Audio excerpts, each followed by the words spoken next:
chirurgien ophtalmologue, rétine et cataracte, mais également à la tête d'un regroupement important de médecins au sein d'une clinique familiale, je reçois aujourd'hui le docteur Vincent Collineau. Bonjour à tous, c'est un grand plaisir de vous retrouver pour ce nouvel épisode et dernier de la saison 1 de Vision d'Expert. Nous allons aborder aujourd'hui de nombreux sujets comme la particularité d'opérer au sein de sa propre clinique, le développement du groupe Honoré Cave et bien sûr les cas concrets d'utilisation de l'intelligence artificielle en ophtalmologie avec un véritable spécialiste. Je ne vous en dis pas plus, je vous laisse regarder l'interview tournée il y a quelques jours et je vous retrouve juste après pour la conclusion. Docteur Vincent Collineau, bonjour. Merci d'avoir accepté mon invitation pour ce dernier épisode de la saison 1 de Vision d'Expert. C'est un plaisir de te recevoir. Ça n'avait pas pu se faire jusqu'alors.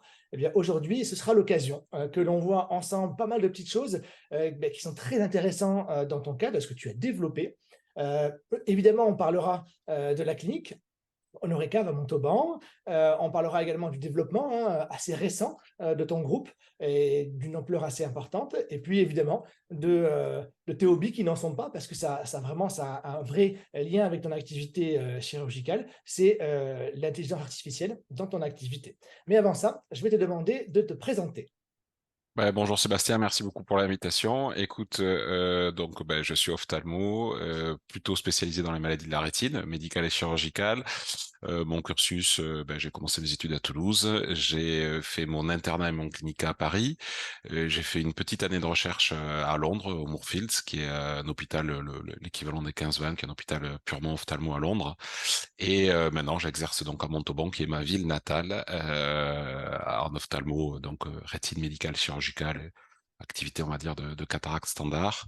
Et je suis praticien attaché au CHU de Toulouse et je garde aussi une vocation à la Riboisière, qui est mon service formateur. D'accord, super, merci. Euh, donc, du coup, la clinique Honoré Cave, un modèle qui se fait de plus en plus rare. D'ailleurs, je ne sais pas si tu pourras nous dire combien est-ce qu'il reste encore des derniers Mohicans, finalement, qui ne sont pas regroupés à Ramsay ou aux deux autres gros du marché.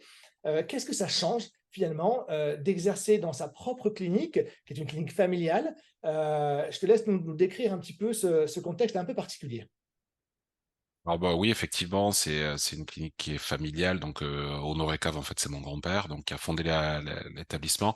Historiquement, les cliniques en fait ont été fondées par les médecins dans les années 60-70. Les médecins souvent avaient une vacation à l'hôpital et la vacation qui était disait libérale l'après-midi était en fait dans leur plus ou moins leur petit établissement de santé. C'est comme ça que les cliniques privées ont été fondées en France. C'est pour ça qu'il y a beaucoup de cliniques dans les années 70-80 qui apportaient nos médecins. Donc les cliniques étaient faites par les médecins. Et puis quand cette génération-là est partie à la retraite, souvent il y avait pas de repreneurs. Les médecins eux-mêmes ne voulaient pas reprendre l'établissement et les établissements ont été petit à petit vendus et les acteurs, on va dire, du domaine extra-médical sont arrivés, les fonds de pension, etc. Et les cliniques se sont regroupées, notamment avec les gros groupes qu'on connaît, Elsan, Ramsay, Almaviva, etc. Et donc, il reste à peu près 15-20% de cliniques libérales, on va dire, autonomes en France. Et je pense qu'effectivement, c'est un sujet dont on parle pas souvent, mais qui est assez important, puisque c'est que ça représente quand même tout de travail. Alors pareil, nous c'est une petite clinique qui a une activité ophtalmo-ORL, donc c'est un micro-établissement qui a une grosse activité ophtalmologique qui a été fondée dans les années 70 et qu'on a gardé, on a fait l'effort de le garder parce qu'on a toujours à certains moments de la vie d'une entreprise des propositions de rachat ou alors même il faut essayer d'exister, c'est difficile quand on est petit. Et je pense que c'est important parce que ça permet de garder son autonomie, son outil de travail, de choisir les investissements, le matériel, le personnel, les locaux, d'avoir un équilibre juste entre investissement, production. Donc on est très content, très fier aussi de continuer à s'en occuper sur une petite ville comme Montauban. Donc je pense que c'est un sujet, les médecins devraient ils s'y intéressent, mais c'est un sujet réel, même si l'établissement de santé appartient à un gros groupe. Je pense qu'il faut connaître la géopolitique des établissements de santé dans sa région. Parce qu'actuellement, on est d'accord, il n'est pas possible pour un médecin qui le souhaiterait de créer son propre bloc et de créer, d'opérer chez lui, en fait. Hein. Tout à fait. Ça a été, beaucoup, poussé dans les années 2000, puisque la chirurgie de la cataracte étant une chirurgie qui devenait de plus en plus mini-invasive, il y a plusieurs, ophtalmos en France qui ont essayé de monter leur propre bloc, mais quand on fait de la chirurgie, ça demande une autorisation des ARS, on ne peut pas le faire et les ARS sont les agences régionales de santé, sont les seules habilitées à ouvrir des établissements de santé, ce qu'elles font très peu, voire pas du tout, puisque la mode était plutôt à la fusion, même au niveau des hôpitaux, puisqu'elles fermaient des petits hôpitaux, périphériques. Donc en fait, un médecin, pour le moment, n'a pas le droit d'exercer, son activité chirurgicale, même s'il n'y a pas ce qu'on appelle un GHS, même si la sécurité sociale ne paye pas, un médecin, n'a pas le droit, d'ouvrir et d'exercer dans un bloc opératoire, seul. D'accord. Alors du coup, concrètement, qu'est-ce que ça change pour toi ou pour tes associés, de travailler dans ses propres blocs finalement? Alors je pense que ça change beaucoup de choses. Premièrement, on est maître de son destin, ce qui est quand même, il me semble assez essentiel. Donc ça permet, je veux dire quand par exemple le personnel, on sait qu'il y a des difficultés de recrutement de personnel dans les établissements de santé suite au Covid. Il y a bien sûr, on avait ces problématiques, bien avant le Covid, mais qui ont été largement amplifiées par le Covid. On est, maître de pouvoir mettre un léger sureffectif au bloc opératoire pour qu'on ait un confort de travail, supplémentaire. S'il y a une problématique, le directeur, il est pas dans un bureau, planqué et c'est pas quelqu'un qui a jamais, connu le terrain. En fait, l'information va très vite. Donc ça permet quand même de préserver, une qualité de vie au travail importante, de préserver les investissements. Quand vous voulez changer quelque chose et tout, les négociations se font vite. Il y a aussi quelque chose qui est important qu'on appelle la redevance, qui est ce qu'une partie du chiffre d'affaires du médecin qui reverse à l'établissement de santé. Donc ça permet d'avoir une redevance qui est attractive. Donc c'est un peu la même chose qu'à la consultation, hein, au final. Ça va être un peu les mêmes enjeux qui arrivent dans la future à la consultation. Est-ce qu'on veut être ses propres patrons et gérer son activité, ou est-ce qu'on est dépendant d'une tierce personne? D'accord, ça a été un atout, j'imagine, pour toi, pour recruter, de nouveaux associés? Je pense que ça a été un atout parce que, au début, ça peut être quelque chose d'un peu effrayant, entre guillemets. On se dit: «Ah, on arrive dans un établissement où, c'est très personnalisé», mais, vu que les personnes qui de temps en temps sont dans des regroupements ont de plus en plus de retours de un peu, je dirais pas la brutalité, mais de management très concret, hein, voilà, il y a pas de cadeau et puis si on doit vous dire, votre vacation opératoire, elle est pas comme ça, elle est comme ça, et si vous opérez pas à telle heure, vous allez opérer à telle heure, et puis tu as une infirmière que tu aimes bien, on va te la supprimer, et puis au final, on n'a pas trop son mot à dire. Et donc ça, quand même, quand comme les médecins discutent entre eux, on en est tous, conscients. Ça, depuis, on va dire, une petite dizaine d'années, ça représente un atout. Je pense que les médecins préfèrent être dans des structures, à taille humaine, où ils ont, une relation de confiance, que d'être dans des structures où effectivement, là, il y a pas de cadeau, hein. Si, ils ont pas trop leur mot à dire si tout d'un coup quelque chose change. D'accord, et donc du coup, tu as réussi à garder le modèle qui n'existe quasiment plus, moi je le vois quasiment plus, c'est le fait de d'opérer sur 2 salles en même temps ou même vous êtes, descendus à une salle?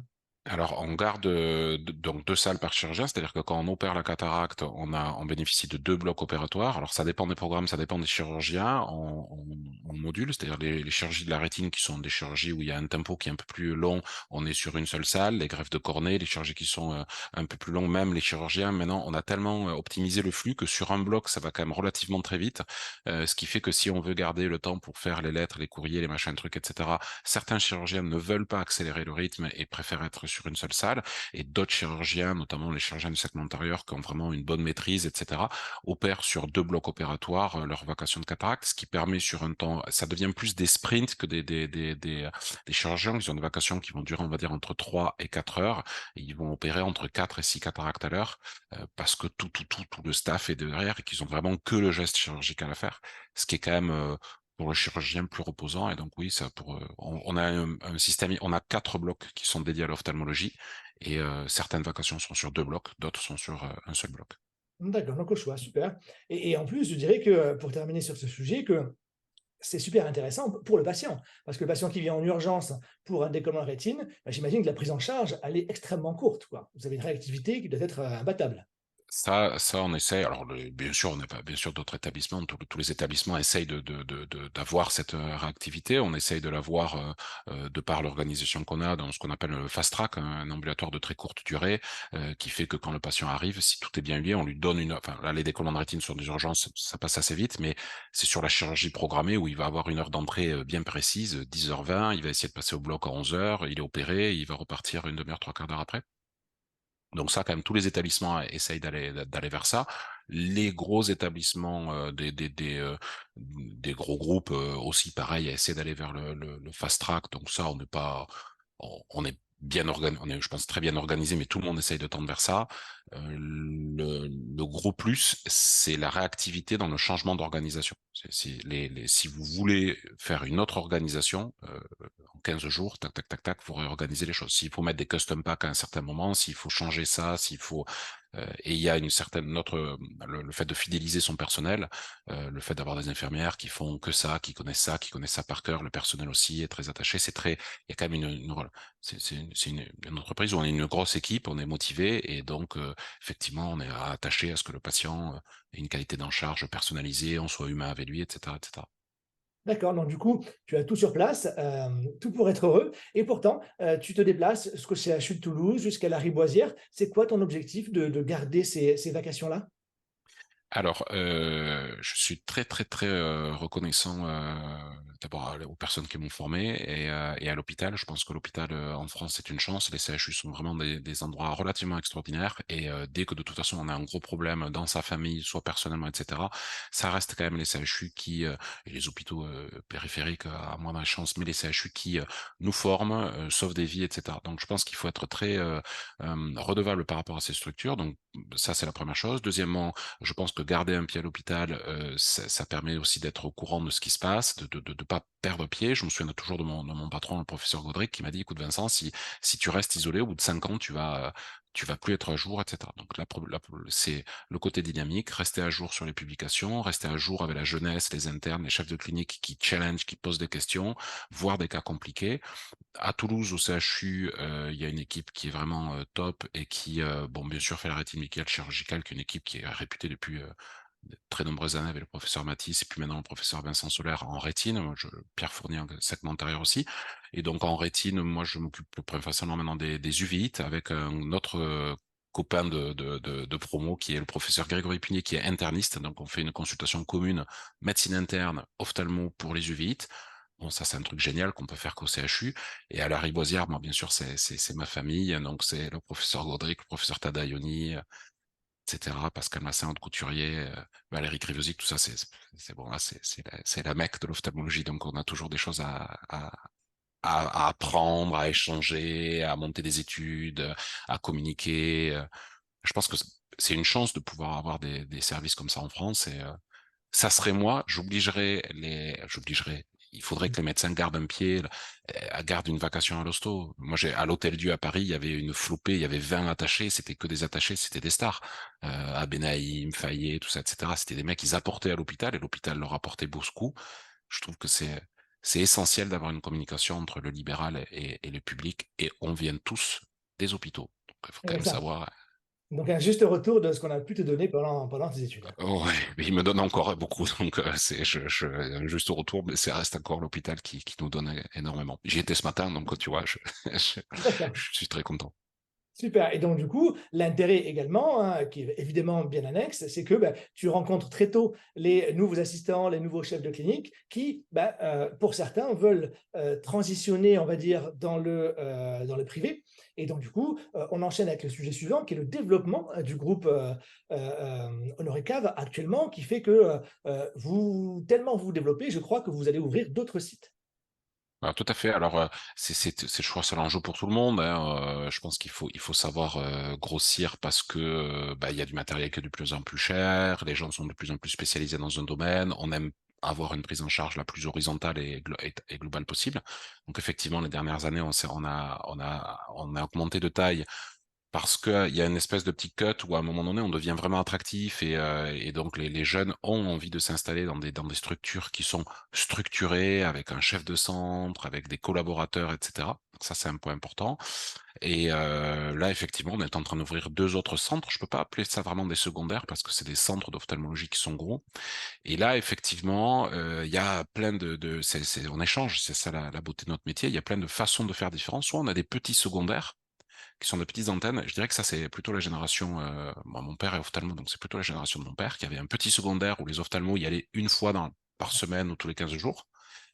Ça, c'est quelque chose qui est en train un peu pas de disparaître, mais les jeunes, en tous les cas plus jeunes que moi, parce que je suis au milieu, les jeunes ont envie d'avoir une certaine qualité quand ils vont dans un secondaire, donc ils veulent du matériel.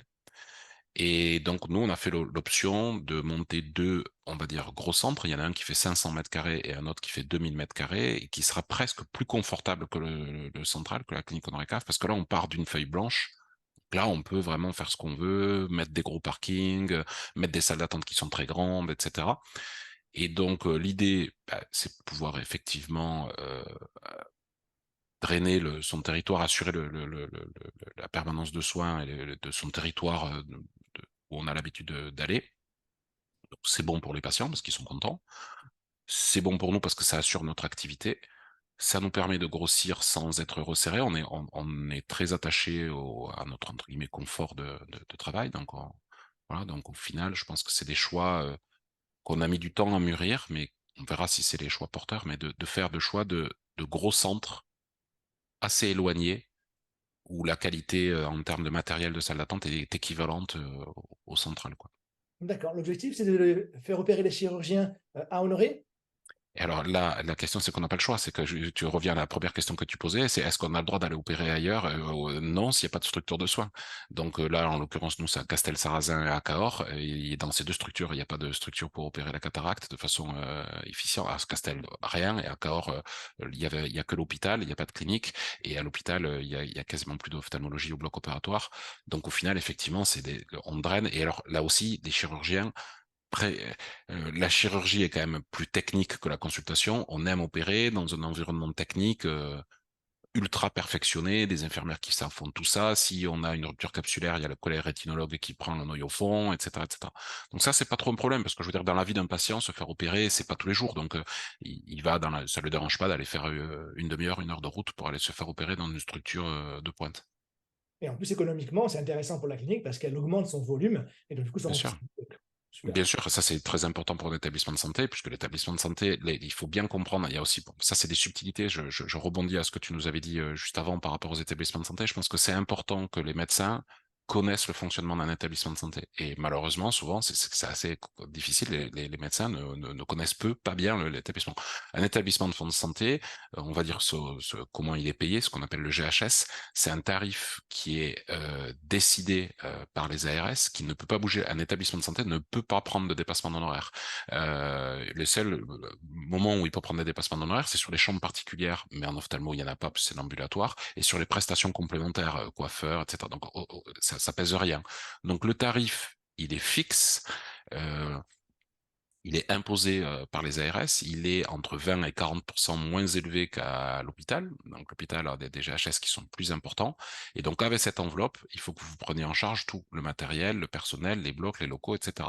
Donc bon, vous essayez d'optimiser, mais il y a une limite supérieure à l'optimisation. Et donc effectivement, le volume, donc la quantité de chirurgie, est un élément clé pour que l'établissement de santé se porte bien. Ouais.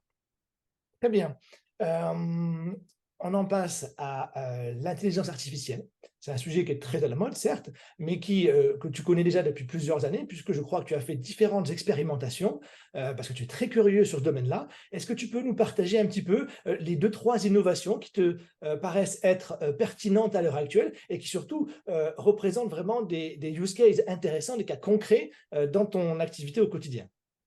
Oui, alors là, je pense que c'est vraiment un sujet qui est essentiel et qui est un sujet, faut pas le prendre comme une chimère qui arrive pas. C'est un sujet qui est, alors on a beau le dire, il faut le toucher du doigt pour le comprendre. Donc, il y a plusieurs questions. Qu'est-ce qui existe? Qu'est-ce qu'on peut mettre en place? Et qu'est-ce que ça nous apporte? Alors, qu'est-ce qui existe? On le voit dans les congrès, ça interprète les photos du fond d'œil, ça peut interpréter les OCT. Qu'est-ce qu'il y a de disponible? C'est les interprétations du fond d'œil et en l'occurrence, c'est Oftail en France, Evolucare. Il y en a pas d'autres, c'est les meilleurs. Il n'y a pas à hésiter, ils sont français, c'est eux qu'il faut prendre. Moi, j'ai pas de conflit d'intérêt avec eux. C'est ceux qu'on utilise et on est content de le dire. Pour une fois que c'est une société française, on va pas se gêner. Et après, en OCT, c'est la société autrichienne du professeur Schmitterfurt de Vienne, qui permet d'interpréter les OCT et qui permet de quantifier les signes exudatifs en OCT. Ça, c'est déjà un peu plus pointu, c'est un peu plus en exploration. Nous, on a les deux, donc on a Evolucare qu'on paye, qu'on a en production depuis maintenant 2 ans et qu'on utilise principalement pour le renouvellement optique. Alors, c'est des sujets qu'on discute tu connais bien Christelle Fecken, qui est notre chef de centre, qui aime bien aussi tout ce qui est techno. Donc, c'est des sujets qu'il faut discuter en long, en large, en travers pour savoir comment on va les intégrer à notre pratique. Nous, concrètement, c'est pendant le RNO, l'orthoptiste prend la photo, c'est interprété automatiquement. Le résultat, on a travaillé avec AREA, est intégré automatiquement dans AREA. Ça, c'est essentiel. Pour ça que ça, encore une fois, bon, tu connais bien AREA, je sais, ça c'est top. Comme ça, tu t'accompagnes les ophtalmos et ça, c'est génial parce que souvent, c'est des logiciels qu'on utilise pas à 100% de leur potentiel. Et là encore, j'ai pas de lien d'intérêt, mais AREA, c'est un super logiciel. Et ils ont développé une API qui permet d'intégrer automatiquement le compte-rendu de l'IA dans le dossier. Donc, c'est très fluide. Et nous, concrètement, ça nous permet d'aller beaucoup, beaucoup plus vite dans l'interprétation des RNO, des renouvellements optiques entre 5 et 50 ans. Donc là, c'est l'IA, on l'a en production, ça marche, c'est juste génial. Quand elle est coupée... Je me permets, Oui, bien sûr. le renchérissement du coût finalement du RNO lié Hum. à l'acquisition finalement Oui, du logiciel, ouais. à payer, voilà, se rentabilise, j'imagine, par le volume de RNO traité. Ça se discute même pas, ça se rentabilise par le volume, et puis surtout, on le ferait pas si on l'avait pas. C'est-à-dire que quelque part, s'il faut aller passer beaucoup, d'abord, ça nous rapproche de la sécurité, ça c'est sûr. Alors, c'est pas infaillible, mais c'est quand même beaucoup moins infaillible que nous-mêmes. Donc ça, il faut quand même en avoir conscience. Ça nous rajoute de la sécurité, de la rapidité, et donc au final, on va faire des actions qui sont très répétitives et qu'on n'aime pas faire, on va les faire grâce à l'IA. Parce que aller interpréter des photos du fond d'œil de patients qui sont à 90% normaux de 6 à 50 ans, personne n'aime faire ça, quoi. Donc avec le LIA, vous avez une petite pastille verte qui vous dit tout va bien, vous allez très vite, tac tac tac tac, que vous regardez, vous n'êtes pas là en train d'éplucher ou d'avoir peur vous pouvez doubler l'IA, mais ça va très vite. Donc oui, c'est rentable, c'est-à-dire que ça nous permet d'avoir un volume d'RNO conséquent. Concrètement, nous, le RNO va nous rapporter entre 6 et 8 000 euros par mois qu'on va mettre dans l'association où on est une quinzaine. Euh, et ça nous permet de ne pas voir ces patients de moins de 50 ans qui ont rien. Donc, ça nous permet d'avoir des consultations qui sont plus structurées. Et les orthoptistes, elles sont ravies de faire du RNO parce qu'elles sont en libéral et donc elles sont contentes d'avoir ce système-là. Donc, au final, c'est vraiment gagnant-gagnant. Et tout ce système, il n'est possible que si on a l'IA. Si on n'a pas l'IA, alors là, ça dégrade tous les niveaux. Et alors là, on n'a pas envie de le faire. Ça, c'est l'IA pour les rétinophotos. Elle va bientôt sortir pour d'autres applis. Donc, ce qu'il faut dire, c'est que c'est très intéressant sur des photos normales. Si vous avez une consultation de pathologie pure et dure, comme ma consultation, je ne me sers pas de l'IA pour l'interprétation de la photo. Elle serait toujours rouge, elle tilterait toujours. Par contre, pour ça, j'utilise l'IA qui interprète les signes exudatifs en OCT. On est plusieurs, c'est Catherine Creusot-Garchet à Dijon qui, grâce à elle, nous a permis de pouvoir utiliser ce logiciel qu'on a fini par payer, dont on utilise, qui est le Fluid Monitor, RetinSight, qui nous permet d'aller mesurer de façon très précise les signes exudatifs en OCT. Alors pour le moment, on est en train de voir comment ça nous fluidifie pas trop là la consultation. On est plus dans une espèce de visualisation de comment ça se passe que de voir vraiment si ça va nous impacter. Mais l'IA, il est essentiel d'imaginer le futur de sa pratique avec de l'IA. Donc c'est pas juste pour faire des présentations quoi. Tous les jours, elle tourne à la clinique Honoré Cave et tous les jours on s'en sert. D'accord. Et pour l'instant, pas d'impact sur la chirurgie, sur le LED. Alors il y a plusieurs, enfin il y a de la robotique au niveau de la chirurgie, etc. Il y a des robots pour nous aider à opérer tout ça, c'est en recherche, on l'a pas en production, ça. Il y a une entreprise à Montpellier notamment qui fait ça, mais l'IA pour la chirurgie, non, on s'en sert peu, pas. D'accord. Est-ce que tu vois quelque chose dans le pipe actuellement qui n'est pas encore disponible, mais qui a vraiment un avenir, qui pourrait être un game changer à l'avenir? Alors donc l'IA, bon là moi je parlais rétine, mais il y a l'IA dans le glaucome, la rétine, la cornée, tout ça, etc. Donc ça je pense que c'est un vrai game changer parce que ça permettrait entre guillemets d'avoir des postes avancés d'ophtalmologie où l'IA trie, sélectionne et l'ophtalmo va faire la synthèse, etc. Donc je n'ai absolument pas peur que l'IA m'enlève du travail, elle va m'en donner parce que par contre moi je pense que c'est important que les ophtalmos exigent qu'il y ait de l'IA parce que l'IA va détecter toutes les anomalies, elle est intransigeante et derrière il faut un ophtalmo pour interpréter. Donc en général quand vous mettez de l'IA, vous avez plus de travail derrière. Vous allez plus vite, mais vous avez plus de travail. Donc ça, je pense que c'est un vrai game changer parce qu'il n'y a pas que la rétine. Et après, en véritable game changer, bah, c'est l'évolution du modèle optique, c'est-à-dire le fait que les lunettes sont en train de se démocratiser. On est un des seuls derniers pays au monde à avoir une prescription médicale pour les lunettes. C'est bien, il n'y a pas de souci sur ça. Qui peut le plus peut le moins. Maintenant, est-ce que ça va tenir dans la distance? C'est peu probable. C'est compliqué d'aller expliquer à quelqu'un qui a 28 ans, qui a -1,50, -1,50, qu'il faut qu'il attende 6 mois pour faire changer ses lunettes. Alors on a beau dire oui, l'ordonnance est valable 3 ans, etc. Mais il a paumé son ordonnance, il a 25 ans, il fait la fête, il a pas, etc. Donc je pense que le système optique, ça c'est un game changer. On va voir dans quel sens il va évoluer, comment ça va se structurer, qu'est-ce qui va. Il faut être vigilant en tant qu'ophtalmo à ça.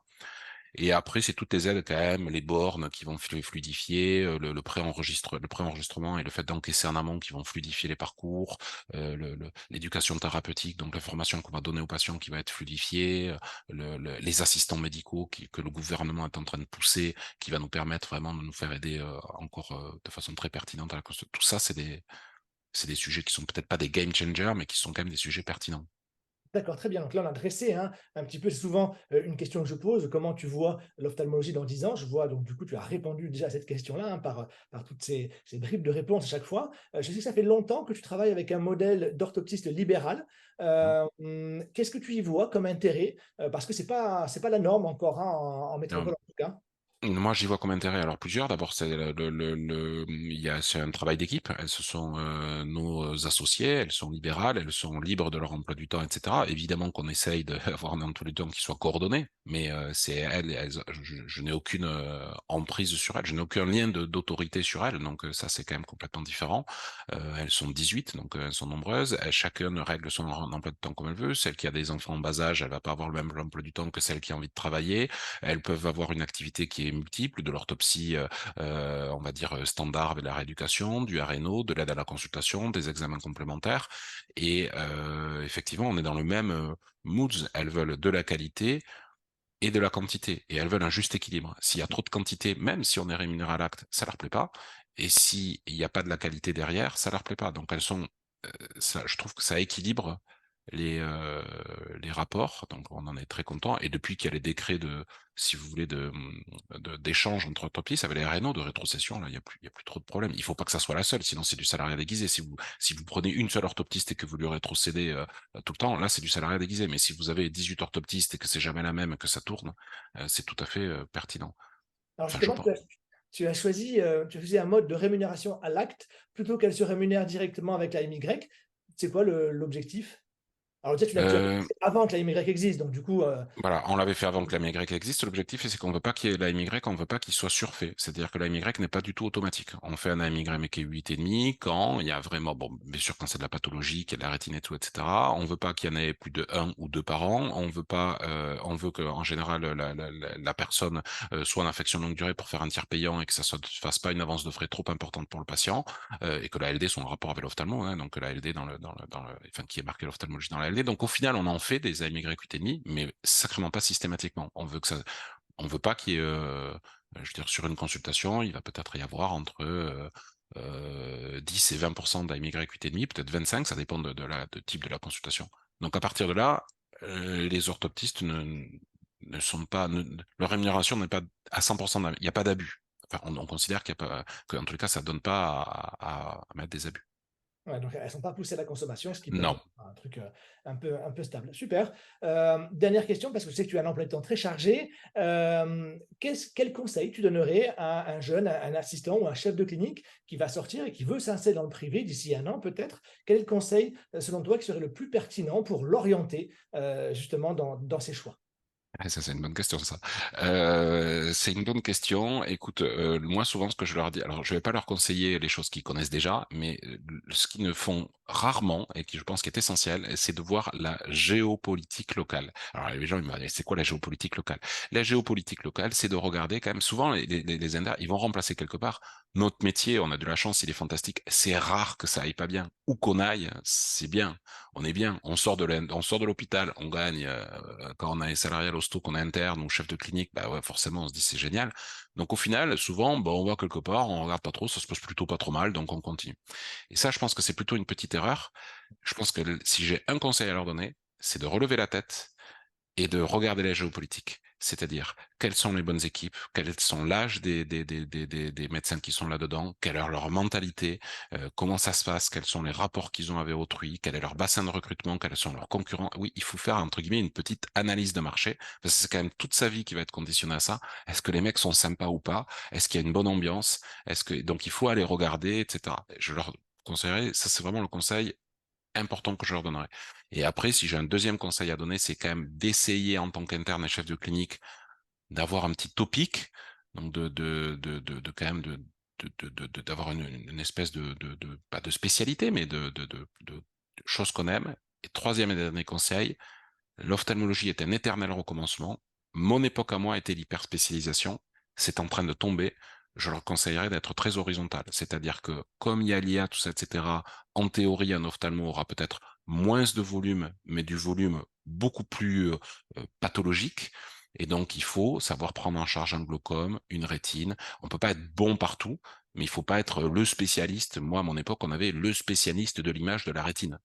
Il faisait que ça, que de l'image de la rétine. Maintenant, aujourd'hui, c'est top, bien sûr qu'il en faut, mais il faut être soit dans des capitales, soit avoir un gros recrutement. Donc, je leur conseillerais d'être quand même assez horizontal et voilà, de faire maintenant, on peut s'informer justement grâce à tous ces podcasts, etc. Voilà, ça c'est le troisième conseil que je donnerais, c'est d'être un peu plus large dans leur surspécialisation. D'accord, mais écoute, merci Vincent pour cette Avec plaisir. interview. Ça a été un véritable plaisir. Et puis, ben, pourquoi pas venir visiter ton futur centre lorsqu'il sera créé. Mais avec grand plaisir. Merci à toi. À Au bientôt. revoir.